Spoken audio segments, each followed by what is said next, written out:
é que as pessoas acham que entrar na justiça terão justiça. Não é bem assim. Não é bem assim, nem um pouco, porque a gente tá falando de uma terceira pessoa julgando uma situação que ela sequer tem conhecimento, conhece, sabe como aconteceu, sabe o que as pessoas combinaram.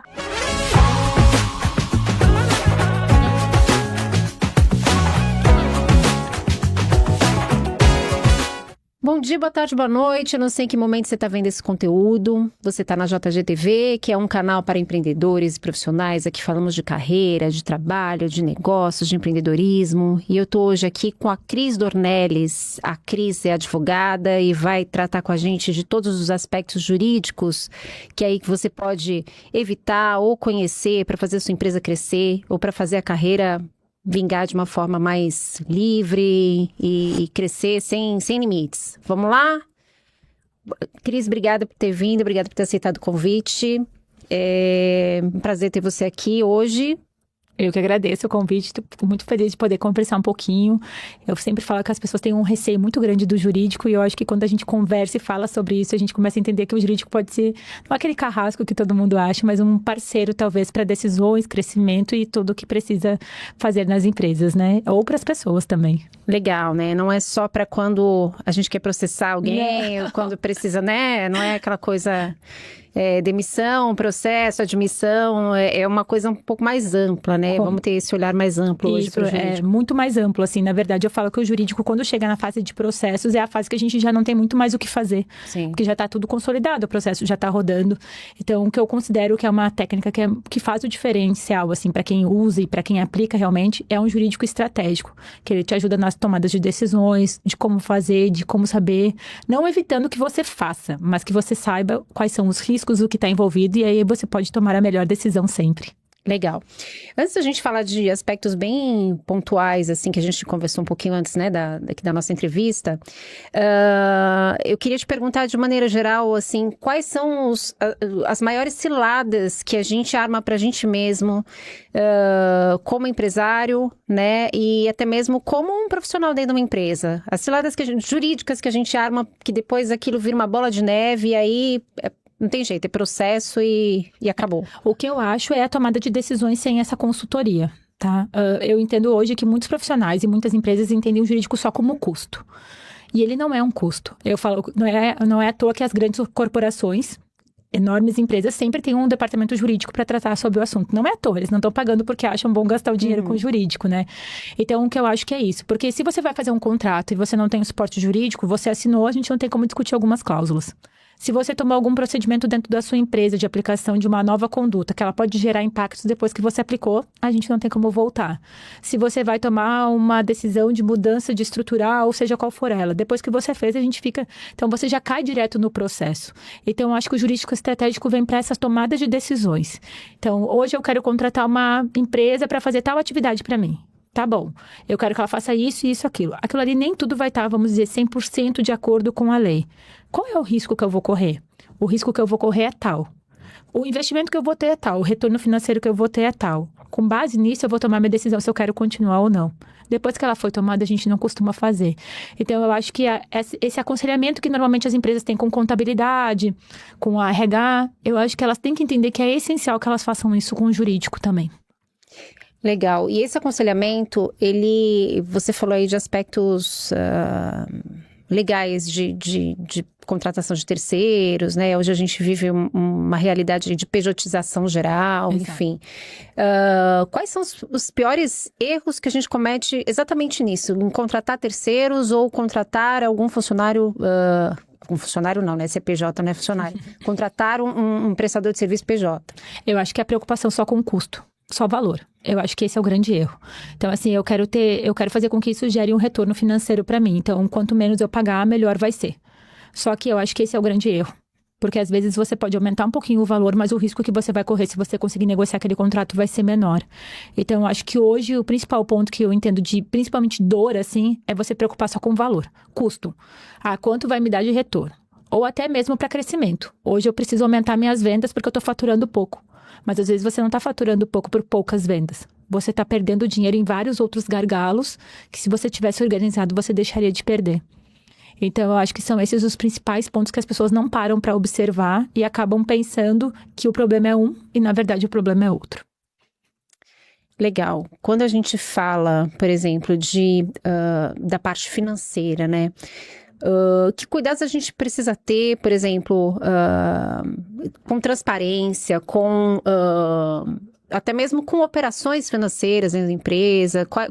No que o jurídico pode ajudar nesse sentido? Na parte financeira, eu acho que o que o jurídico pode ajudar são, acho que, duas frentes principais. Quando eu faço a venda, como é o meu contrato para vender para o meu cliente? Para entender se tiver atraso, se ele não pagar na data, como que vai ser a cobrança de juros, multa, correção monetária, se eu posso parar de fornecer o meu serviço ou o produto que eu entrego. Então, acho que esses são os principais pontos na parte de vendas, quando você vai vender o teu produto ou o teu serviço para alguém. Da outra parte é quando você vai contratar. Então, se eu tiver algum problema financeiro no meu decorrer que eu vou ter que atrasar, quanto vai gerar essa multa ou esse atraso se isso acontecer? Se eu tiver algum problema com relação ao fluxo financeiro, eu não sei, N coisas. Como que isso vai impactar naquele processo daquele contrato que está andando ali, naquele processo que eu digo do processo da contratação em si, né? Outro ponto importante. Ele pode colocar algumas leis ou alguma aplicação de alguma situação que não é aplicada para onde eu moro, para onde eu estou. Então, se tiver um ajuizamento de um processo, ele vai tramitar em outro estado, algumas vezes até em outros países, e eu não parei para ver isso. Mas agora eu vou querer rediscutir isso agora, que já está assinado. Então, acho que são esses pequenos detalhezinhos que a gente consegue ir vendo na prática. O que eu digo para eu conseguir fazer um jurídico efetivo para o cliente? Entender toda a produção, a operação dele. Se eu não estiver sabendo tudo como funciona, não no detalhe, porque eu não tenho a expertise do negócio, mas entender como funciona essa operação, nem um simples contrato que a gente pode achar que é de compra e venda, eu vou conseguir dar o suporte para ele necessário. Porque eu não entendo se o processo dele pode atrasar por uma matéria-prima que é exclusiva, ou ou se alguma coisa pode acontecer porque tem uma troca ou outro fornecedor que precisa fazer alguma atividade antes de eu conseguir fazer a entrega. Então, se a gente já tem toda essa informação, todas essas questões eu posso colocar dentro de um contrato. Porque quando o contrato é negociado entre as partes, ele vale tudo. Não sendo alguma coisa ilegal, ele é válido. Sim. Então, isso vai me dar o resguardo para quando eu tiver alguma discussão, algum questionamento para o futuro, eu vou saber que aquele meu contrato já está prevendo essa situação. Então, eu acho que isso que implica diretamente na parte financeira, entender como funciona. Te digo, trazendo um exemplo, a gente tem um cliente que ele faz montagem de estandes para feiras, assim, feiras e eventos. E uma das coisas que ele deixou de prever é a pandemia, como teve. Putz, A pandemia não aconteceu, um monte de feiras estavam programadas para aquele período e os clientes começaram todos a querer rescindir. Eu quero meu dinheiro de volta, todo mundo precisando do dinheiro. Eu quero meu dinheiro. E não tinha nenhuma previsão no contrato dele. Então, agora a gente já colocou uma cláusula dizendo, olha, se acontecer alguma pandemia, alguma situação fora do nosso controle, eu fico com o dinheiro para montar essa estrutura que foi contratada por 12 meses, 24 meses, aí depende da negociação, e ele não perde totalmente o dinheiro dele, porque a gente começou a discutir, teve alguns casos até na justiça, porque não tinha previsão contratual. E uma das outras coisas que eu acho muito importante trazer, Jussara, é que as pessoas acham que entrar na justiça terão justiça. Não é bem assim. Não é bem assim, nem um pouco, porque a gente está falando de uma terceira pessoa julgando uma situação que ela sequer tem conhecimento, conhece, sabe como aconteceu, sabe o que as pessoas combinaram.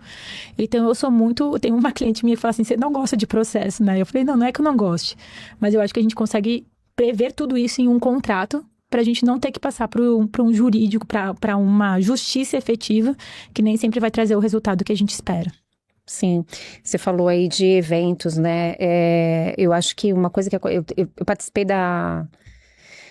do último evento grande que teve da BRH há 2 anos atrás e teve uma queda de um stand de uma empresa grande e eu fico imaginando assim, de quem é a culpa, né? Exato. Então, assim, a gente precisa prever cada passo da operação, porque se tivesse quebrado, graças a Deus não machucou ninguém, se tivesse machucado alguém, se tivesse matado alguém, isso recai sobre quem, né? E são detalhes que, assim, quem tá fazendo evento não para pra prestar atenção. Não para pra pensar. Não. Né? Então, quer dizer, a empresa que montou o stand é responsável, né? A promotora do evento é responsável. A empresa que estava ali com o stand representado naquele evento é a responsável? Quem paga a conta? Exato. Eu até fiquei Né? sabendo que é um detalhe que a gente não sabia, que tem partes de estruturais que é a própria feira quem oferece. Sim. Então, dependendo como foi esse acidente, talvez fosse responsabilidade até da feira. Pois é. E aí, se a gente tem tudo previsto em contrato, a gente não corre isso. Porque eu fico pensando, uma empresa que faz uma montagem ou faz algum tipo de evento, ela sofre um acidente e... Deus que me livre, mas morre uma pessoa, Sim. às vezes quebra toda aquela empresa e todas as famílias que dependem daquilo, porque não havia uma previsão contratual, né? Sim. Então é isso que eu trago muito para as pessoas, assim, que o jurídico não é o carrasco, ele é um grande aliado nas decisões. E não é nem assim contrato, é um auxílio também para prever risco, né? Prever risco, Assim, que eu acho que é isso que o jurídico traz muitas vezes para a empresa ou até para as pessoas, né? De forma geral. Né? É isso, prever Sim. risco. E eu até falo assim, para pessoas, como você comentou, que querem subir de carreira, que querem conseguir uma outra oportunidade. A gente sabe que dependendo qual é o nível de hierarquia que você tem dentro da empresa, você deixa de ser um CLT e passa a ser um PJ, ou você ou vai para a parte estatutária da empresa, tem N formas de acontecer. Se não tiver alguma coisa por escrito de como vai ocorrer essa tua graduação de poder crescer dentro da empresa, você fica muito vulnerável também. Então, a gente fala, até um contrato de PJ, a gente pode ajudar nesse auxílio, sabendo o que efetivamente foi combinado, o que ele está envolvido naquilo ali, para garantir que você também possa fazer uma prestação de serviços sem correr riscos no futuro. A gente pensa que o principal risco da empresa é o risco trabalhista, mas não é só o risco trabalhista, né? Não. Isso que você está falando, vai desde a fabricação, sei lá, um EPI ali que não é usado, até a venda, né? Um contrato mal negociado com o cliente, as pessoas... usam muito, por exemplo, venda online, né? Estamos falando aqui de pequeno, médio empreendedor, Isso. né? E chat GPT. A pessoa pega lá um disclaimer qualquer de padrão né, que não tem a ver com a especificidade do produto que você vende, né, com, de repente, a logística que você usa para enviar o produto. Aí fica aquilo ali como a regra na internet, a empresa toma um monte de processo e, né, tem uma despesa absurda porque usou um disclaimer ali que totalmente, né, inadequado, né, enfim. E aí, passando por tudo isso, a gente tem uma questão ali, trabalhista também, aí sim, trabalhista, né? Nós temos questão de assédio moral, nós temos a questão do próprio plano de carreira, que tem que ser muito claro, porque se não estiver claro também, é uma questão, vira uma questão jurídica, Vira. né? Proposta de valor da empresa, enfim, tem tudo ali para ser pensado, né, dentro da dinâmica de um negócio, dentro do escritório, né, antes de chegar na loja e passando pela indústria, né, digamos assim, que a gente tem ali um nível de detalhe e de risco que é enorme. Enorme. Né? E eu digo até mais, assim, as leis vão se mudando muito durante os anos, né? O Brasil muda muito. É pródigo nisso, né? Exato, Assim, a gente exato. tem...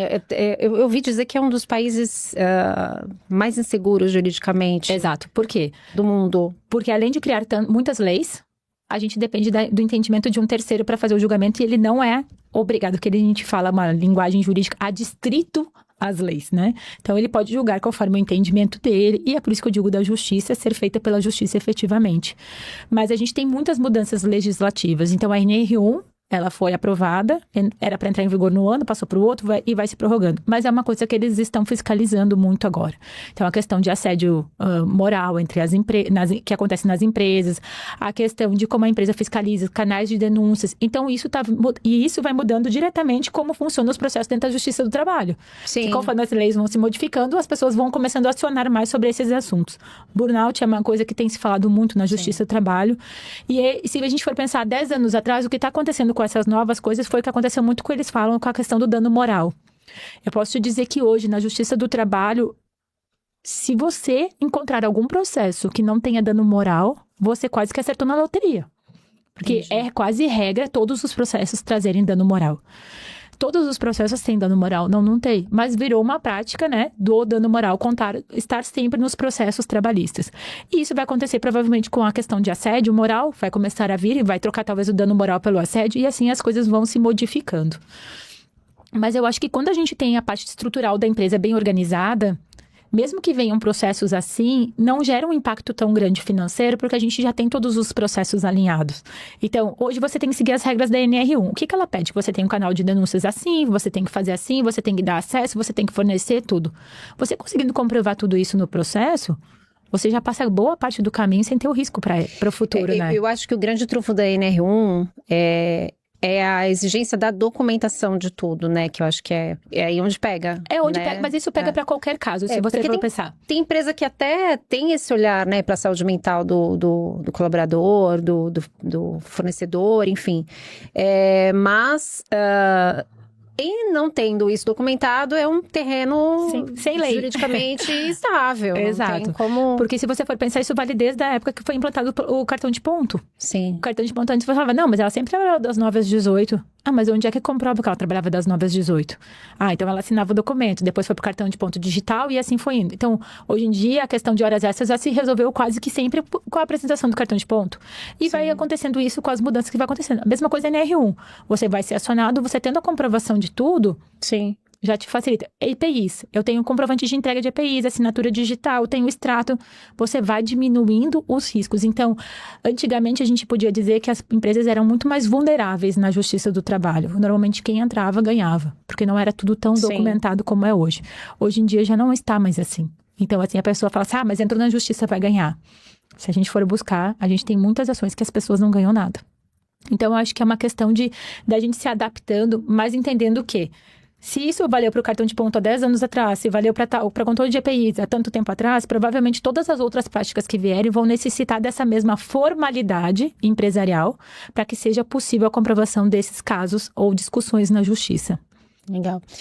Muita gente foi pega de surpresa também pela pandemia, né? E essa relação com os colaboradores ficou uma coisa meio dúbia, bagunçada pelo relacionamento de hora digital, hora presencial, inúmeros canais de comunicação. Então você tem o WhatsApp, você tem... E aí assim, o que é legalmente um canal de comunicação da empresa? O que é legalmente...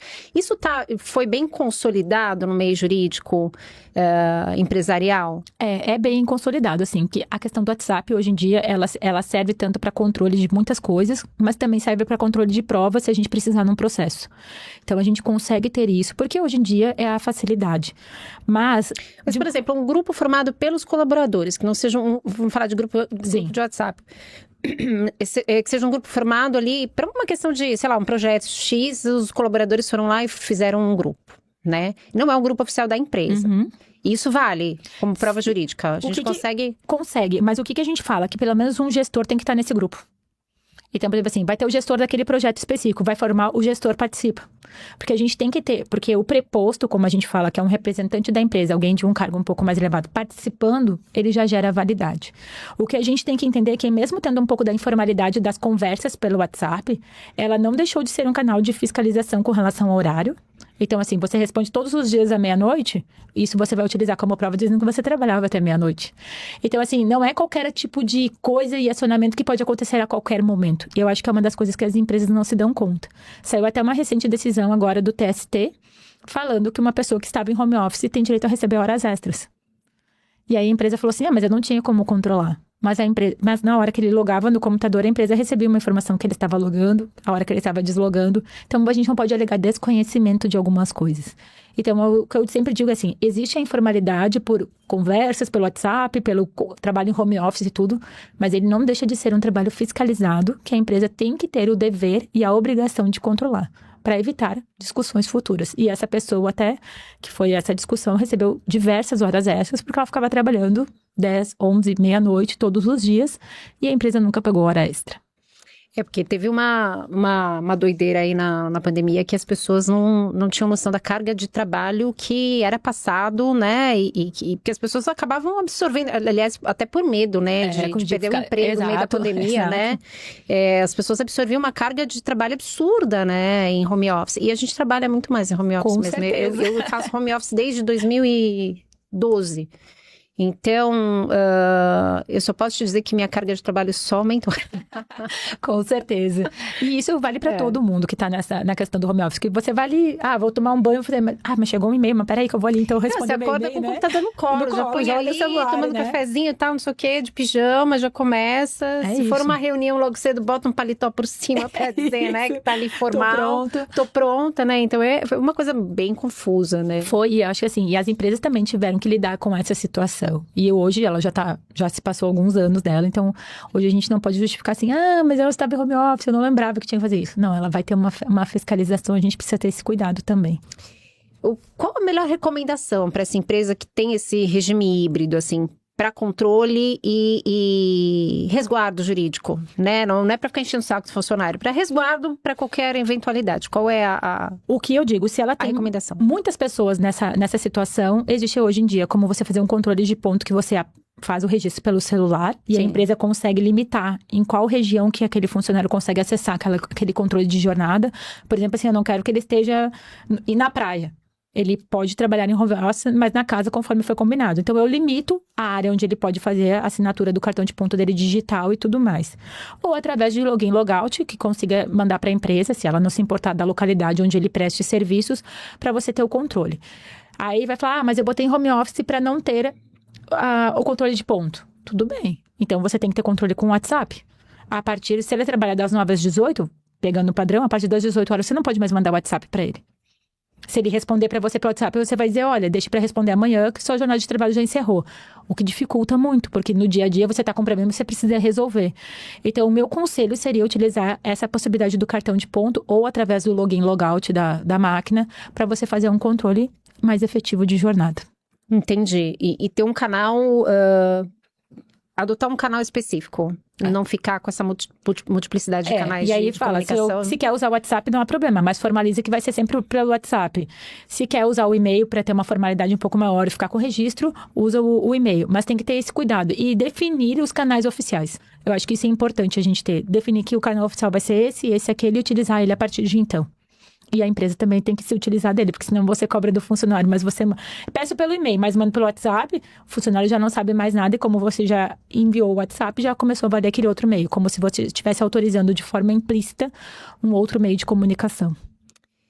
Cris, eu acho que isso não é só uma questão de economia com processo, mas é uma economia com estratégia, né? Porque você passa, de repente, a organizar melhor a sua produção, organizar melhor a relação com o colaborador, as dinâmicas, as entregas dos projetos, né? Então, realmente, tem um ROI, né? Você ter esse cuidado jurídico, tem um ROI importante aí. A gente estava conversando antes, eu até falei, as pessoas se preocupam muito com vendas dentro das empresas, né? Falando assim, tô vendendo pouco, preciso contratar mais. Mas às vezes está perdendo dinheiro em outro ponto. Turnover, às vezes, Turnover, né? Pagamento exacerbado de horas extras, uma quantidade grande de equipamentos, ou seja, para conseguir a produção do trabalho. E às vezes em pequenos detalhes, para você entendendo essa operação, você consegue reduzir esse custo. Então, você não precisou necessariamente aumentar vendas, mas você conseguiu fazer uma estruturação para você não ter isso. Se a gente for pensar, dependendo qual é a convenção coletiva aplicada naquela categoria, as penalidades para a questão de pagamento de horas extras e questões são muito elevadas. Então, às vezes você acha que você está economizando, mas talvez se você contratar uma pessoa a mais, você vai deixar de ter aquele custo e talvez você tenha até uma economia que ela vai sair mais barato do que todas as horas essas que você paga para aquele funcionário. Então, eu acho que é esse olhar que a gente precisa ter para a estrutura da empresa, assim. Que o jurídico pode servir como um grande apoiador para as decisões, inclusive para você ter uma lucratividade maior, que eu acho que esse é o objetivo de toda a empresa. E uma coisa que eu sempre falo aqui, né, gente, eu tenho até um livro publicado sobre isso, ele fala sobre o autoemprego. O autoemprego é aquele empreendedor que ele joga nas 11 e, assim, na verdade, ele depende de um salário. Que se sair um cliente da empresa, ele tá ferrado, porque basicamente a renda dele, porque ele que faz tudo, o dinheiro que entra é dele, enfim, aquela confusão que a gente faz quando a gente é pequeno empreendedor no Brasil, né, isso é muito comum aqui no Brasil. É muito de brasileiro. E a gente fica nessa situação jogando nas 11 e, gente, é impossível você ter noção de todas essas minúcias, de todos esses detalhes, de tudo que pode impactar a tua operação. Por menor que a sua operação seja, se você puder ter uma assessoria, né, poder ter alguma consultoria nesse sentido, é essencial que seja a consultoria jurídica também, né? O que eu digo muito assim, que as pessoas falam comigo assim, mas eu sou pequeno, médio empreendedor, eu não consigo ter um jurídico vinculado. Mas você pode ter parceiros estratégicos. A maioria dessas pequenas e médias empresas não tem um contador dentro da empresa dela. Não tem uma contabilidade extremamente estabelecida dentro da empresa. Eu uso o contador para me ajudar a fazer os processos que eu preciso. O jurídico é mais ou menos isso. Hoje tem jurídicos que você pode cobrar que você pode pagar pagar por demanda específica, eu quero que você monte esse contrato para mim para ficar o melhor contrato que eu vou utilizar. Ok, paga pelo contrato. Ou eu vou pagar uma assessoria mensal e o jurídico vai me tirando todas as dúvidas que eu tenho no decorrer daquele período. E o que eu acho que é importante as pessoas entenderem que nada é imutável, muito menos na questão das leis. Então, hoje eu fiz um contrato para você fazer a prestação de serviços de RH, por exemplo, que ele está muito adequado para hoje. Daqui a um ano, você pode dizer, meu Deus, por que a gente usava esse contrato e não modificou? Então, todos os processos precisam ser revistos. E é isso que o jurídico vai fazendo para você. Então, hoje mudou. Eu fiz esses dias uma reunião com uma cliente de um contrato que a gente tinha feito no final de 2024. Então, ela usou todo 2025. E aí ela começou a ter muitos questionamentos de alguns clientes que fechavam um contrato para ela. Eu falei, vamos fazer uma reunião e vamos sentar? A gente trocou cláusulas, a gente tirou cláusulas, a gente ajustou. Porque a demanda também vai se modificando. E você vai trazendo as melhores práticas e as melhores oportunidades para botar dentro daquele contrato. Então eu entendo que isso tem que ser revisto conforme for evoluindo todos os processos. E eu também entendo que eu acho que é uma coisa muito importante, Jussara, que eles falam assim, mas o jurídico sempre faz contratos complexos. O jurídico tem que adaptar a tua realidade. Então, se você tem uma realidade que você não tem tempo para fazer um contrato de 10 páginas, que seria o mundo ideal, que prevê tudo que tem que ter num contrato, eu tenho que fazer talvez uma proposta comercial, eu tenho que fazer um contrato de 2 folhas. Teve um cliente nosso que ele consegue fazer a assinatura do contrato só no momento da venda. Então, ele preenche tudo à mão e tem um contratinho que é metade da folha que ele assina. Ele falou assim, eu não posso ter mais que isso, porque senão meus clientes não fecham.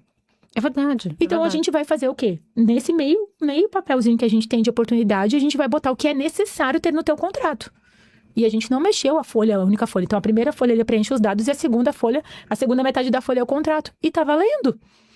Tá Quer valendo. dizer, é alguma segurança jurídica, É né? alguma segurança. É o melhor? É óbvio que não, porque a gente sabe que não é. Mas dentro da realidade dele é o que ele pode utilizar e é o que vai fazer o negócio dele continuar funcionando. Então, a gente colocou 2 cláusulas, efetivamente, mais assim. As outras a gente deu umas mexidas e passou a valer um contrato. E isso já reduziu a inadimplência que ele estava. Por causa dessas mexidinhas básicas, assim, sabe? Então, é isso que eu digo. Por isso que é importante o jurídico também ter essa visão estratégica do negócio. Se eu for só burocratizar, ninguém vai querer meu suporte jurídico. Sim. Então, eu também tenho que entender a realidade do cliente. Por isso que eu digo assim, quanto você cobra para fazer uma assessoria mensal? Eu falei, não sei. Não sei qual que é a tua realidade, o que você precisa que eu faça.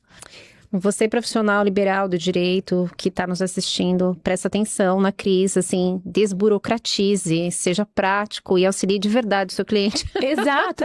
Adianta eu falar com uma pessoa que faz uma venda, talvez, para pessoas que tenham menos instrução, que seja...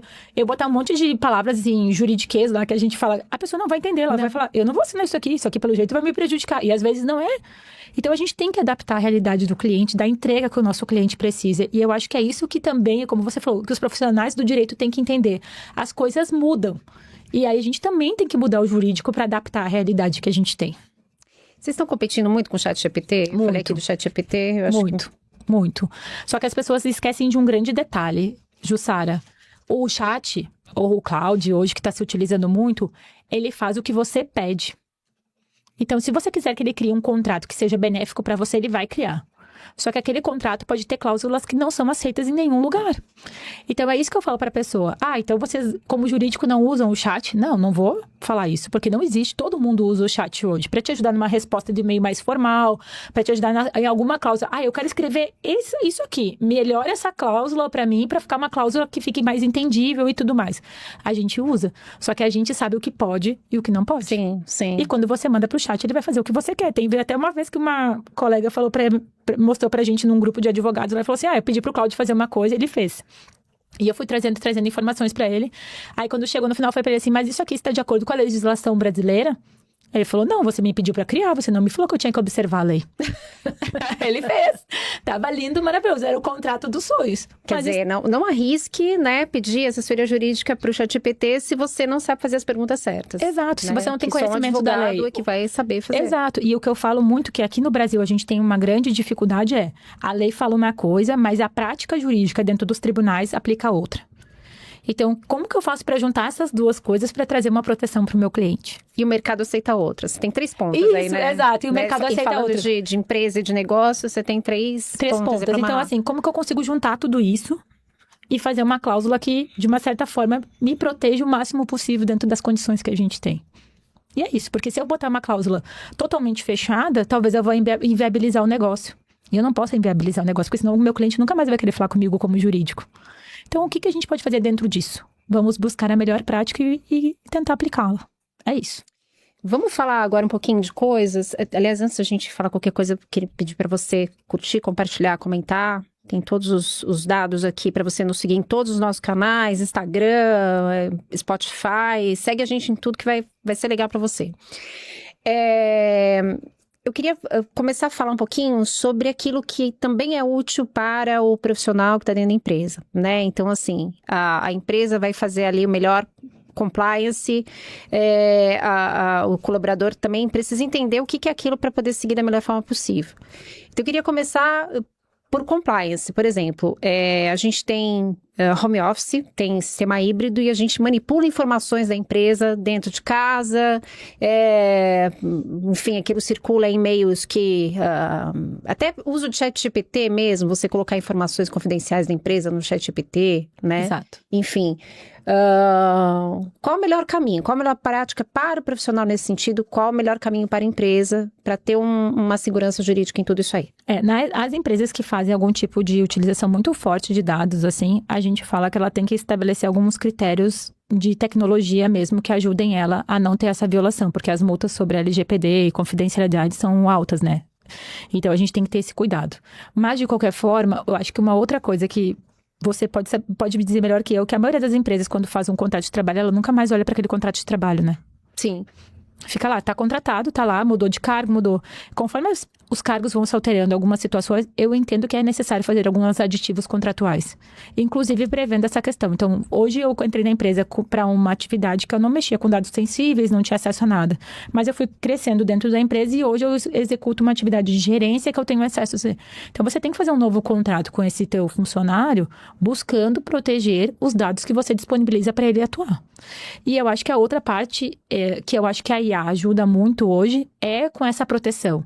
Então, assim, eu vou limitar os acessos ou vou liberar todos os acessos. Se ele vai usar todos os acessos, eu posso definir qual é o ID que ele vai poder utilizar e somente naquela região ele vai poder utilizar. E ter responsabilização efetiva. Então, se você desviou algum dado, alguma situação, que acontece já há bastante tempo com bancos, né? Sim. Se você desviou alguma, você vai sofrer tais penalidades. E isso tem que estar previsto também em contrato, ou através de um aditivo, ou através de um acordo que foi realizado. A gente precisa dessa documentação efetivamente formalizada. Então, eu acho que é uma das coisas que as empresas também não param para ver. E até você como profissional dentro da empresa. Se você trocou de cargo, você pode exigir que algumas combinações sejam feitas para você se proteger do outro lado. Sim. Então, assim, agora eles querem me disponibilizar isso, mas eles não me dão ferramentas necessárias para tal atividade. Então, eu quero formalizar essa situação, porque se tiver algum problema, a responsabilidade não é minha. Então, eu acho que as coisas, conforme forem mudando, você precisa, de uma certa forma, formalizá-las e deixar acordado efetivamente o que vai acontecer. Acho que isso vale para os dois lados, tanto para a empresa quanto para o profissional que está ascendendo na carreira, para se resguardar também de alguma possível responsabilização no futuro. Porque, por exemplo, lidar com dados, né? Hoje em dia, qualquer cargo médio de gestão é obrigado a lidar com dados não necessariamente sensíveis, mas um volume de dado absurdo, né? Então, realmente, você precisa rever esse acordo, porque você está manipulando coisas ali que... E às vezes você vai ter informações a balanços financeiros da empresa e aí não teve nenhuma mudança, mas você acessa, alguém te manda pelo WhatsApp ou te envia por e-mail. A probabilidade hoje de você perder uma conta de WhatsApp, você ter o teu e-mail bloqueado é muito grande. E essa responsabilização não é sua. Entendeu? Então, eu acho que isso vale para todos os lados. A empresa tem que tentar, de uma certa forma, se resguardar ou botar em alguma plataforma que você consiga acessar com senha e N outras opções que você pode fazer. Mas eu acho que uma das coisas é que a gente vai revendo os contratos que a gente tem ao longo da atividade profissional para a gente ver se realmente ele está adequado à realidade que a gente tem hoje. Tá. Agora vamos falar sobre uma questão que a gente comenta um pouquinho no início aí sobre NR1. Vamos falar sobre o que configura o assédio moral, porque é uma linha muito tênue entre uma cobrança mais dura e assédio moral, né? E que eu acho que principalmente as gerações mais novas não entendem muito esse limite. Exato. Né? Sem qualquer etarismo, mas eu acho que é uma questão de vivência... da cultura do trabalho mesmo, que a gente cresceu dentro de um período em que essa cultura, ela não mudou muito, né, durante um tempo, né? Então, todo mundo entendia como é que funcionava. Os jovens estão chegando hoje numa cultura em total transformação, não entendem muito como é que funcionam as pressões, as transformações, enfim, tudo muda o tempo todo. O que é exatamente assédio moral, né? O que precisa acontecer para que seja configurado como assédio moral? Acho que as principais causas são o assédio moral, uma exposição de metas das pessoas de uma forma vexatória. Então eu vou falar assim, olha, Cris, a Jussara bateu a meta todos os meses, aqui tá a nossa plataforma que faz o controle perante todo mundo, só você que não consegue porque você é burra, não sabe fazer as coisas, não tá nem um pouco preocupada. Então quando usa alguma coisa de comparação, expondo você perante as outras pessoas do ambiente de trabalho, esse é um caso. Outro caso é quando eles colocam metas inatingíveis. E a cobrança é muito alta. Olha, quem não bater essa meta aqui, não vai conseguir sair de férias, não vai... Tem sempre uma ameaça velada de alguma forma, ou a gente está procurando outra pessoa para recolocar. Só que se a gente for ver, nunca ninguém bateu aquela meta dentro da empresa. Então, ela não é uma meta que é atingível, ela é uma meta só com o intuito de pressão e tudo mais. Eu acho que, assim, os pontos mais fortes de um assédio moral são esses casos, que você expõe a pessoa de forma vexatória, com palavras de baixo calão e algumas exposições ao ridículo. E a outra é você estabelecer metas tão absurdas que ninguém dentro da empresa nenhum dia conseguiu bater. Tá?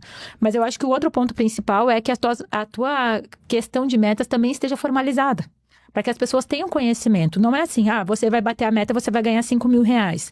Sim, mas e qual é a meta? Como que eu chego nessa meta? Como que funciona essa meta? E se eu ultrapassar essa meta, como vai ser? Como não vai ser? E se eu ficar muito próximo, se eu posso passar a acumular de uma certa forma para esse mês? Essa é a grande dúvida da questão de metas. Então, eu acho que esses são os principais pontos de assédio moral. Mas o que mais pega em termos da justiça do trabalho é a exposição vexatória. É você expor aquele empregado de uma certa forma perante os demais com relação à cobrança de metas. E ameaça também, né? Ameaça de mandar embora. Então, mas a ameaça de mandar embora dentro da justiça do trabalho tem tanto que para você conseguir comprovar isso, vai ter que ter essa exposição perante os funcionários, entendeu? Não adianta ele só falar assim, eu era cobrado muito, só que era só eu e meu chefe sozinho, e ele me falava que se eu não cumprisse, eu era demitido. Aí vem o outro lado e fala assim, não, nunca aconteceu isso, entendeu? Então, de uma certa forma, precisa ter essa exposição perante as outras pessoas. É um dos pontos principais para a gente conseguir essa questão de metas. Mas eu acho que trazendo para o outro ponto que você trouxe, que é essa questão das pessoas novas que estão entrando no mercado de trabalho, hoje em dia todo mundo trabalha com metas. Então, você tem que entender, até o juiz fala isso na audiência, eu tenho metas. Quando eu não tenho metas, não cumpro as minhas metas, eu sou afastado para que eu consiga cumprir as minhas metas. Então, assim, as pessoas têm que entender também qual é o limite do aceitável. Então, tá me expondo, tá me colocando perante o ridículo, tá me colocando numa situação que tá me causando algum tipo de constrangimento. Bom, aí eu sei que isso aqui tá fora do padrão. Agora, se são metas diárias, metas de atendimento, metas que são normais, que todas as pessoas têm... outro ponto importante é que todos tenham iguais. Que não seja uma meta para Jussara, uma meta para Cris, uma meta para o fulano, uma meta explicando. Que é uma meta geral. Mesmo cargo, tudo no mesmo cargo, mesma coisa.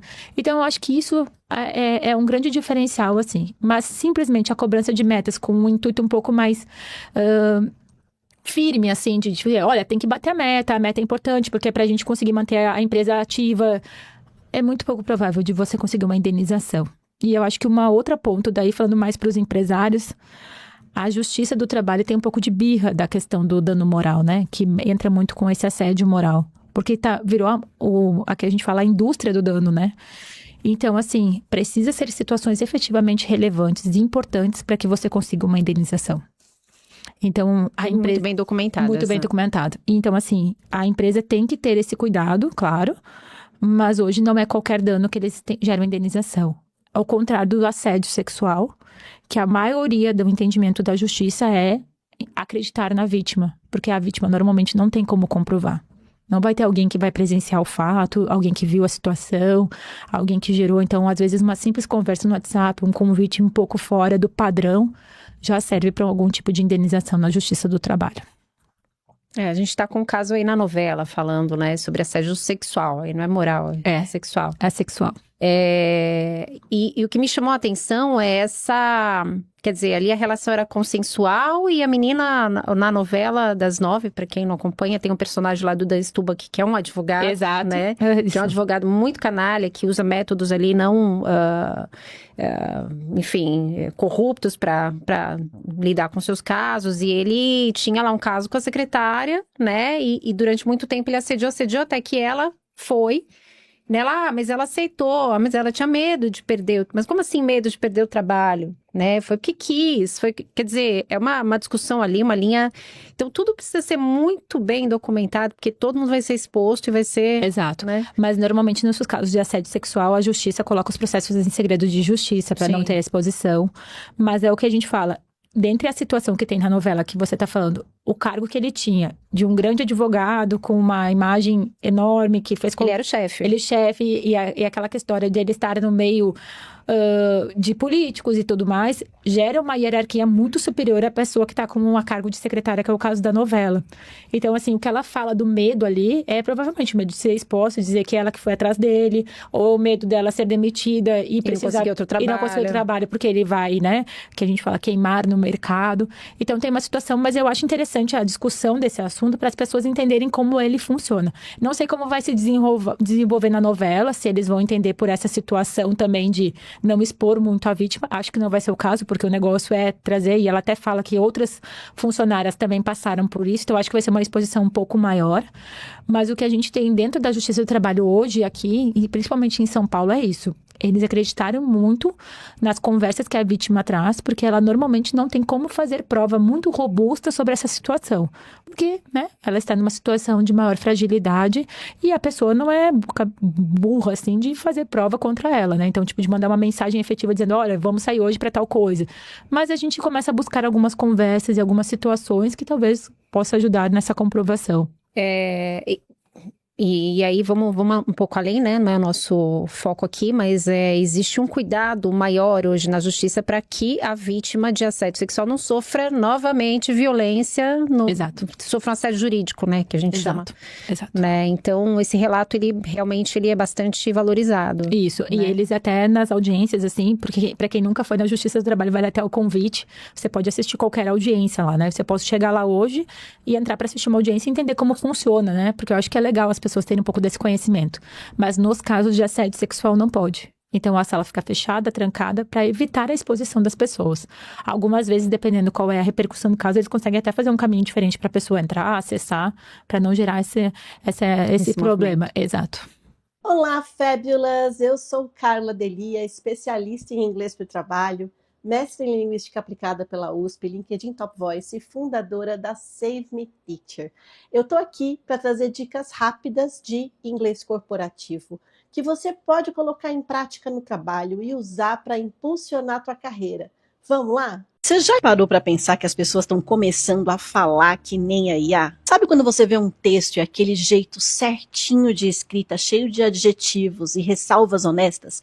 Você bate o olho e sabe que ele passou pelo ChatGPT. Mas tem uma coisa que ninguém percebeu ainda. A gente começou a falar assim também. Como linguista e especialista em inglês para o trabalho, eu te garanto, Fábulas, a língua sempre funcionou desse jeito. A gente fala do jeito que a gente é exposto. Você pega ali mais ou menos do sotaque de quem convive com você, repete a gíria que você ouve com frequência, incorpora sem perceber a palavra que você leu ontem. A gente molda, assim, o texto que a gente escreve, mas o texto que a gente lê molda a gente de volta. E hoje, boa parte do que circula na internet provavelmente passou por uma inteligência artificial antes de chegar até você. Tem um estudo muito interessante, vou deixar as informações aqui na legenda desse post. Analisou centenas de milhares de vídeos e episódios de podcast em inglês e encontrou algo muito interessante. Depois do advento do ChatGPT, palavras que a máquina adora em inglês, como delve, meticulous e underscore, dispararam na fala espontânea das pessoas nesses conteúdos. Observa, não era texto lido em voz alta com teleprompter, não. Era conversa improvisada ao vivo, ou seja, isso já está acontecendo. Uma coisa muito importante, isso daqui não é um julgamento do que é bom ou ruim. É só uma reflexão sobre um fenômeno linguístico que está acontecendo. Porque essa mesma lógica que faz você absorver a palavra da inteligência artificial é a que faz você adquirir vocabulário de reunião em inglês, jargão da sua área e etc. A exposição também ensina, não é a única coisa, mas também ensina. Então, a reflexão que fica é: como identificar o que foi criado pela IA? Se nós humanos já estamos produzindo textos de IA de forma humana, orgânica. Tá certo. Vamos partir, a gente está chegando mais para o final do nosso bate-papo, vamos partir agora para um tema polêmico? Bora. Vamos falar de 6x1, escala 6x1? Né? Qual a tua opinião sobre isso, juridicamente falando, e quais são os caminhos jurídicos de contratação que, de repente, uma empresa deve evitar para não se dar mal aí tentando fazer 5x2 ou tentando montar turnos diferentes para não... para tentar testar, né, algo além da escala 6x1, porque, de verdade, ela só é boa pro patrão. Vamos combinar, ela é boa pro patrão.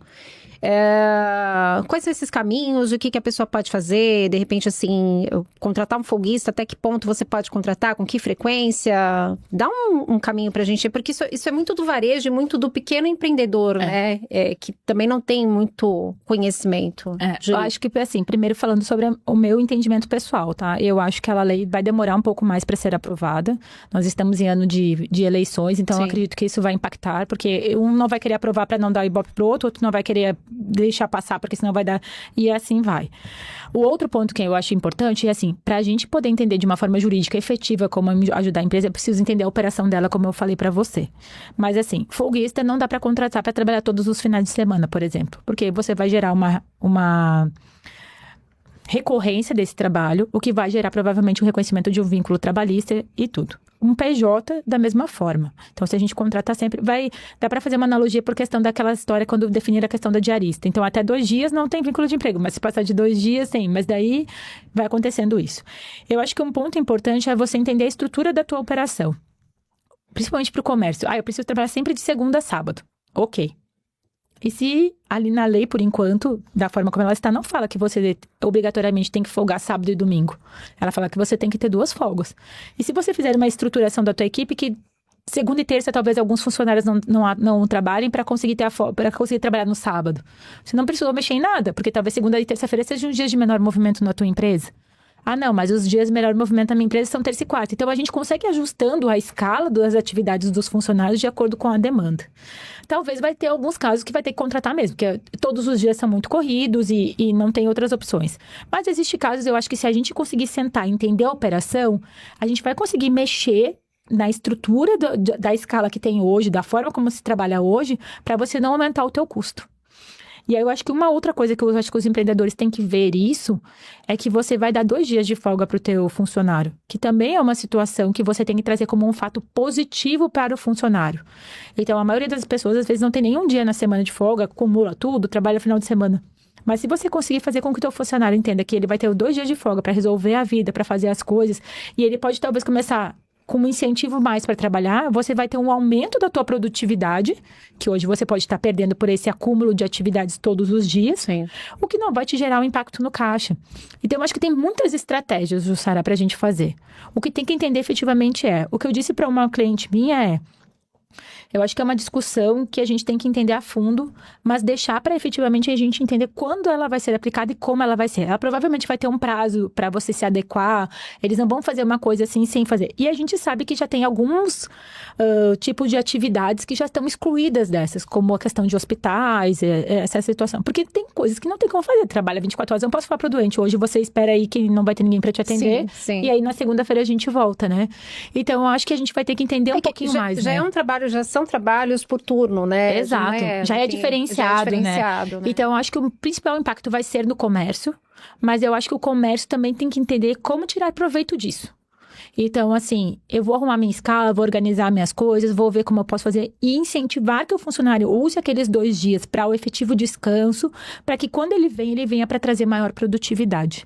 Então, às vezes, não vai ser obrigatoriamente a gente contratar mais, mas a gente fazer uma campanha de incentivo e conscientização dentro da empresa para os dias 5, aqueles 5 dias que a pessoa tiver, ela conseguir produzir como se ela trabalhasse por 6 ou 7, como acontece muito na rua. Acho que vai ser essa visão que a gente vai ter que ter dos negócios a partir disso, quando a lei efetivamente for aprovada. Muito bom. Eu vi uma coisa no teu Instagram, Cris, que eu achei muito legal, mas que não é a nossa realidade. E aí, pra gente finalizar o nosso papo aqui, eu vou querer que você reflita um pouco sobre isso. Eu vi você falando que, assim, não conhecer leis, não conhecer a legislação não é permitido. Né? Quer dizer, isso a gente sabe que legalmente já é um fato. Você não pode alegar desconhecimento da lei pra nada. Exato. Eu não sabia. Tá bom, coitadinho, vai embora porque você não sabia. Não funciona. Mas eu queria que você refletisse um pouco sobre isso, porque a gente vem numa... Da mesma forma que a gente está tendo que implantar a educação financeira nas escolas, né? A gente precisa ter um retorno ali de temas e conteúdos voltados à cidadania, que a gente conheça como são feitas as leis, conheça os nossos limites como cidadão, os nossos deveres como cidadão, né? Então eu queria que você refletisse um pouco sobre isso. O que eu acho, assim, eu trago muito que eu acho que a gente tem que ser essa cultura escolar mesmo, né? A gente fala muito para as nossas filhas, eu e meu marido, sobre isso, assim. Meu marido trabalha com questões financeiras, então a gente tenta fazer essa educação, elas são pequenas, 7, 8 anos, mas a gente tenta trazer educação financeira para elas de uma forma leve. Então, a gente guarda um dinheirinho, compra aqui e assim a gente vai se estruturando. Mas com relações às leis, eu acho que assim, quando a gente decide empreender, hoje a gente pode usar o ChatGPT para nos ajudar com isso. Isso é uma ferramenta que ele pode usar. Eu quero abrir uma empresa, um salão de cabeleireiro. É o que eu quero abrir, meu sonho é trabalhar com isso, trabalhar com moda, ou seja ela qual for. Quais são as principais leis aplicáveis a esse tipo de atividade? Me faça um resumo estratégico do que eu tenho que me preocupar para falar com isso. Ele vai te trazer. Então, é por isso que eu acho que a gente não pode mais alegar que a gente não tem como saber das coisas. A gente tem como saber. Talvez você não vá saber no detalhe, profundamente, mas alguma informação você vai ter. Porque o empreendedor, quando ele vai ser acionado na justiça, ele não pode alegar que ele não sabia que tinha aquilo. E eu acho que a outra parte é você se socorrer de parceiros estratégicos. Hoje você não consegue abrir uma empresa sem ter uma contabilidade. Vai precisar da contabilidade. Normalmente a gente usa a contabilidade pouco até. Eu só quero que você pague meus impostos, a folha de pagamento tá tudo bem. Só a contabilidade tem muito mais informação que isso.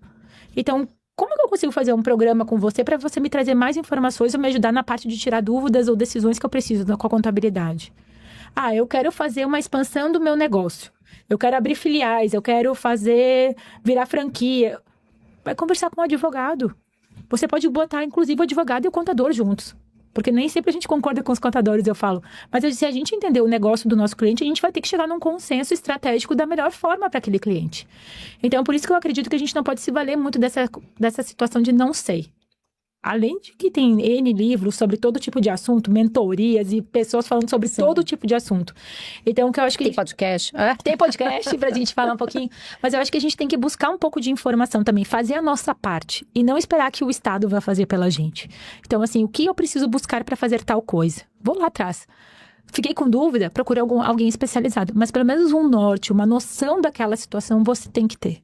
Porque senão a probabilidade do teu negócio não dar pra frente, da tua carreira, você não conseguir chegar onde você almeja, é muito grande. O que eu digo hoje, o Brasil é um país que tem muitas pessoas que gostam de arriscar, porque o que a gente tem de números de empreendedores novos abrindo CNPJs é muito grande. Sim. Só que a mesma quantidade de CNPJs que abrem é a mesma quantidade ou mais que fecham. Por quê? Porque ninguém para ver como é, porque empreender é lindo no nome, mas o dia a dia ele te consome. Sim. Ele te suga todas as tuas forças. Sim. E sozinho é mais difícil. É muito mais difícil. Então, assim, e o que eu digo muito também é para empresas familiares. As empresas familiares se organizam, deu certo por 20 anos, mas agora vai ter que fazer a sucessão. Só que às vezes eles escolhem uma pessoa que não quer participar daquela sucessão. E aí? Porque a filha vai ter que entrar? Não necessariamente. Então, é por isso que é importante a gente ter esses suportes. Ou se a pessoa entrar, que ela quer tentar. Imagina ela ter uma contabilidade forte, um jurídico forte, um RH que ajuda ela a fazer o negócio crescer ainda mais. Sim. Então, eu acho que é por isso que a gente não pode alegar mais desconhecimento. A gente tem muitas ferramentas sobre tudo. E ferramentas gratuitas. O YouTube tem vídeo de tudo que você imaginar e mais um pouco. Então, acho que a gente também tem que criar um pouco a nossa responsabilidade e ir atrás das informações e, se necessário, buscar as pessoas adequadas para nos ajudar. Legal. Eu queria terminar com a tua reflexão, mas eu não vou aguentar. Quando você fala que hoje todo mundo é obrigado a ter um contador, a gente, na realidade do pequeno empreendedor brasileiro, a gente conseguiu muito profissionalizar a nossa contabilidade, porque a gente tem serviços hoje, como Contabilizei, enfim. que a gente entende, né? Eu não sei o quanto isso é bom para o contador ou não, né? A gente entende que é um processo de uberização da contabilidade, né? A gente não vê isso acontecendo com a advocacia, né? A gente tem assessorias jurídicas para empresas e tal, mas assim, ainda muito inacessíveis para a realidade do pequeno empreendedor. Como que você vê esse movimento? Você acha que em algum momento isso vai descer para o escalão do pequeno empreendedor ou não? Eu não vejo. E eu até tenho um pouco de medo se isso acontecer. Porque você não consegue padronizar uma folha de pagamento, por exemplo, a elaboração de contrato, como você faz uma folha de pagamento, Sim. sabe? Então, assim, eu até tenho esse receio. Mas o que eu acho que o pequeno e o médio empreendedor, eles têm muito acesso ainda ao jurídico. Eles têm um pouco de receio de procurar jurídico achando que sempre é muito caro. Então, assim, eu acho que você tem uma oportunidade de contratar advogados. Hoje, em cada esquina, você vai um escritório de advocacia. Então, você tem a possibilidade de pesquisar, entender como essa pessoa vai. Tem os escritórios que são grandes, que trabalham em grande escala, que trabalham... Ok que não seja para você, mas tem muitas pessoas que trabalham de forma individual ou que têm uma estrutura pequena que talvez consigam te ajudar. Eu não consigo entender, porque eu entendo que se... Você não consegue, por exemplo, aplicar um contrato para quem faz serviço de RH para uma pessoa que faz entrega logística. Por mais que você fale que você vai usar o mesmo modelo de contrato, é totalmente diferente o serviço e entrega. São outros, né? São totalmente diferentes. Então, assim, eu não consigo entender que você vai conseguir padronizar isso. E aí eu até digo, e aí se padronizar vai dar erro. Vai ter risco muito grande. Eu não consigo visualizar. Mas eu entendo sim que você consegue buscar parceiros jurídicos que não tenham um custo elevado e que você, no final, vai entender que ele não foi um custo, que ele foi um grande investimento para você tomar as melhores decisões do teu negócio. Seja ele pequeno, médio, grande, o que for. Legal. Cris, obrigada pelo teu tempo. Quero te ver aqui ainda. Não falamos hoje de reforma tributária, mas acho que é um assunto para a gente comentar mais para frente. Temos que falar muito. Vamos falar sobre isso. Sim. Obrigada por você ter ficado com a gente aqui até agora. Obrigada para você também que ficou acompanhando a gente aí durante pelo menos 53 minutos aqui no meu reloginho. Obrigada. Muito obrigada. Eu que agradeço a oportunidade e estou à disposição. Quando quiser mais bater papo, a gente vem para conversar. Bacana. Muito obrigada. Muito bom. Legal.